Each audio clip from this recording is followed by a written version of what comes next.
Hello guys, welcome to my class. Today I have yet another question on arithmetic progression. And arithmetic progression is a subtopic in sequences and series. So this is the question. The stem of the question says that the nth term of a sequence is given by. So the nth term is given by, let me write it here, that nth term is given by, meaning nth term is equal to 2n plus 3. Please note that. Write down the first four terms of the sequence. Remember that if we were dealing with an AP, then we know very well that in an AP, nth term in an arithmetic progression is normally being given by this formula, that nth term is equal to a plus n minus 1 times d, where a is the first term and d is the common difference. But now this n normally stands for the position, such that if you are told to get the first term, then n is equal to 1. Please note that if you are told to get the second term, then n will be 2. Like if I want to get the second term here, then this my n will be 2. That means that n will be equal to 2, such that I'll have a plus n minus 1 will be 2 minus 1 times d. That one will be a plus 2 minus 1 is 1. 1 times d will be d. Please note that. So even in the stem of this question, if you go back to this question, that the nth term of the sequence is given by 2n plus 3, then part 1 you are told to write down the first four terms of the sequence. It means that in the first term, remember that it is the first four terms. So for the first term, comma, n will be equal to 1. Then for the second term, n will be equal to 2. Remember that I've said that this n here in the formula, the n in the formula stands for the position. So for the third term, n will be equal to 3. Then lastly, remember that it is the first four terms. These are the first three terms. Then lastly, the fourth term, n will be equal to 4. Now to get the first term, we just substitute n, which is 1, in the formula. Our formula is 2n plus 3. So our first term, remember that for the first term n is equal to 1. So I'll have 2 into 1, that is 2n plus 3. That one will be 5. So here I'll have 5. Please, you must do this. You must show your procedure. Meaning you have to follow this in your piece of paper. The space is limited here. That is why I'm using the other side of my paper. For the second term, n is equal to 2. Now, n is equal to 2. So the nth term will be 2n plus 3. That one will be 2 into n, which is now 2 plus 3. 2 times 2 is 4. 4 plus 3 is 7. So the answer here is 7. Good. Then for the third term, n will be equal to 3. Just substitute 3 in the formula such that 3 is the position. That means that 3 is n. So I'll have 2n, that is 2 times 3, 2 into 3 plus 3. 2 times 3 is 6. 6 plus 3 is 9. So the answer there is 9. Then lastly, the fourth term. Now for the fourth term, n is 4. Then you just substitute 4 in the formula. So I'll have 2 into 4 plus 3. That one will be 2 times 4, that is 8. 8 plus 3, that is 11. Meaning my answer here is 11. That is for the part A of the equation.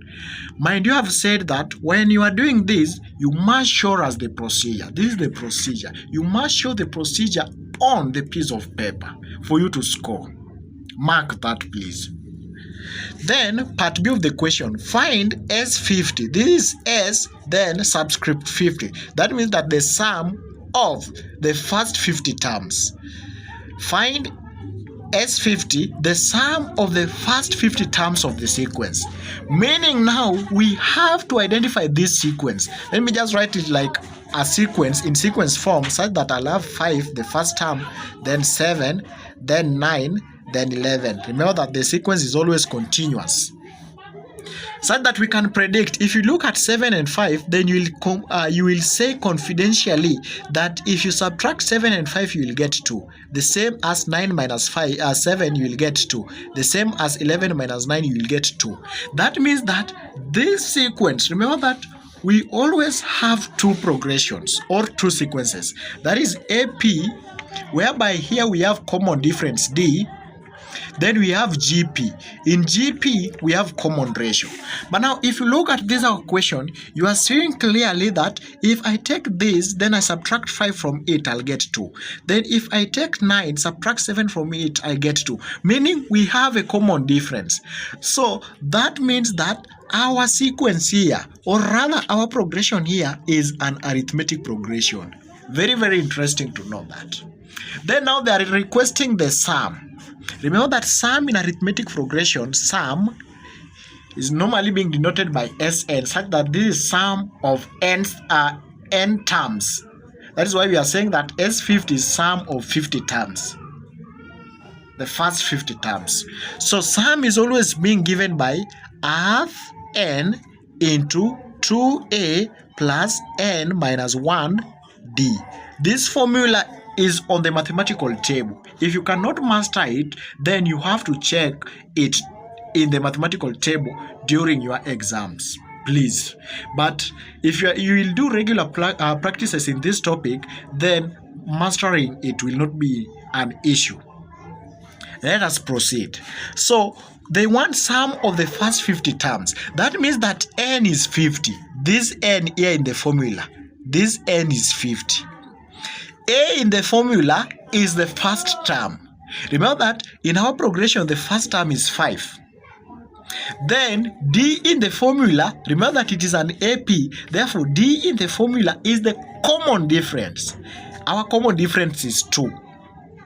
This is an increasing progression, meaning that the common difference must be a positive value. How do we get common difference? Is usually the last value. If you are comparing two values, like let's say 5 and 7, you are comparing 5 and 7, then it is always the last value minus the previous value. That is why we get 2 here. If you take 5 minus 7, you will get negative 2. That is the wrong way to do it. Mind you, this is an increasing progression, meaning it must be a positive value. So if you are comparing 9 and 11, then it will be the last value, which is 11 minus 9. You get 2. Let us proceed. Our sum, the sum of the first 50 terms, whatever they want, or rather whatever the stem of the question wants, will be given by a half n. Remember that n is 50 into 2a. A is 5, so I'll have 2 times 5. Just substitute plus n minus 1. Remember that n is 50 minus 1 times d, which is 2. So I'll have sum of the first 50 terms will be equal to half times 50 will be 25 into 2 times 5, that is 10. This is now 49. 49 times 2, that is 98. So plus 98. So I'll have my final answer as 25. You can use your calculator. 25 into 10 plus 98. That is 2,700. Very simple.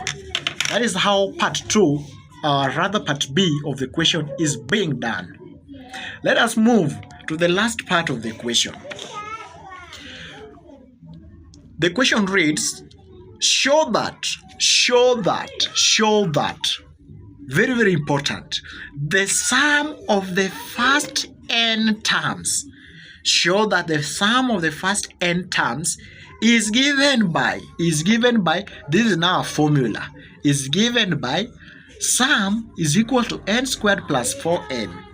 Hence or otherwise, find the largest integral value of n such that sum is less than, that is sum of the first n terms is less than 725. Step by step, please students. The first bit says that show that the sum of the first n terms is given by this. Now this is a formula, but in part B we identified our progression and said that for our progression, since that we have a common difference, then it is an AP, and we know very well that in an AP sum is given by half n into 2a plus n minus 1 times d. That is how we get sum. But if you look at this formula, remember that they want us to show that the sum of these n's, the first n terms is given by this. If you look at this formula very well, in their formula, we only have n. We only have n as a known. But in this our formula, the general formula that we know, we have n, we have the first term a, again we have d. So we must eliminate a and d in this formula. We know very well that a is 5. A is the first term, which is 5. This 5 here. D is the common difference, which is 2. Now we can substitute. Now we'll have sum in this our formula be equal to half n. Please, in this formula we have n, so we will hold n. But where there is a, we'll substitute it with 5. Then where there is d, we'll substitute it with a common difference, which is 2. Right, so into 2a, so that one will be 2 times 5 plus we hold n minus 1 times d, which is 2. So I'll have sum of the first n terms is equal to half n into 2 times 5, that is 10, plus we can open this bracket 2 times n, that is 2n, minus 2 times 1 is 2. We can open this bigger bracket now. I'll have Sn, that is sum of the first n terms is equal to half n. Sorry, I'm opening the bracket. So I'll have sum is equal to half times 10, that is 5. So I'll have 5n plus half times 2, that is 1. Then I'll have n times n, that is n squared. Then half n times 2 will be n. Will be n. Please follow that side. That I'll have sum of the first n terms is equal to I'll have n squared. Then this is plus 5n minus n. So I'll have sum is equal to n squared plus 5n minus n will be 4n. So if you compare this and this, so it is true to say that the sum of the first n terms is given by this formula. Very, very correct. That is now our argument, rather the point of our argument. That is true. Then the question says that hence or otherwise, meaning by using this our formula, hence or otherwise, by using this our formula or in any other way, find the largest integral value of n such that sum of the first n terms is less than 725. Very, very important. So to do that, this is what we'll do. I want us to use this formula. You can either use this formula or otherwise. The one for otherwise is this formula, the general formula of getting sum. But in our argument, we've argued and reached at this particular point. Already the formula is simplified. So let us use this one. They are now saying that this sum of the first n terms should be less than 725. And then they want us to find the largest integral value of n, such that now this one will be true. Sum of the first n terms is less than 725. We know very well that an integral value from the word integer can be positive or negative, whole number. Integer cannot be a decimal. But in our case, we are getting n, we are calculating n. You will realize at the end of this question that the value of n cannot be a negative number. Why? N is number of terms. You are counting something, 1, 2, 3, 4, number of terms. Therefore, it can't be a negative value. Let us proceed now. Sum should be less than this. But now the formula of getting sum is this one. This is the formula of getting sum. So we'll now argue that now sum, which is n squared, that is the formula of getting sum, plus 4n. Or you can even use this formula that half n into 2a plus n minus 1d should be less than 725. This is an inequality symbol. It means less than. It is a less than symbol. Let us proceed. I'll have now n squared plus 4n. I can decide and bring this 725 in the left hand side of the equation. Remember that there is a positive sign here, and whenever a positive sign crosses an inequality symbol, it will be a negative sign. It will change to a negative sign. So I'll have minus 725 is less than 0. I'll be left with nothing on this other side, the right hand side of the equation. It is now good to write 0 there. It is okay, no problem with that. So you realize that now this one is a quadratic inequality. Rather, if you put an equal sign there, here, it will be a quadratic equation. So let us treat it as a quadratic equation. In a quadratic equation, we normally have this formula, minus b plus n, that is our unknown, should be equal to minus b plus or minus under the root of b squared minus 4ac. All this, please, over 2a. So I'll have now minus b here is positive 4. So I'll have minus b will now be minus 4, since here we have a positive value, plus or minus under the root of b squared, that is positive 4. So now that one will be 4 squared minus 4 into a is 1, times c is negative 725. All this please over 2a. A is 1, so 2 times 1. So I'll have my n. This is n is equal. Remember that n is the unknown here, so we are finding n. So n will be, we are treating it as an equation, a quadratic equation. But to avoid forgetting, you can write here less than, because what is here is less than symbol. So you can write here n is less than that. So n will be less than minus 4 plus or minus, let us do this. So I'll have square root of 4 squared minus 4 into 1 times negative 725. Then you get your answer is 54. All this over 2 times 1, which is 2. So this one will be n is less than negative 4 plus 54 divided by 2, that is 25, or n is less than negative 4 minus 54 divided by 2, that is negative 29. So I said that n is the number of terms. It can't be a negative value. So automatically this one is out. Again, n cannot be a decimal in that we were asked to get an integral value.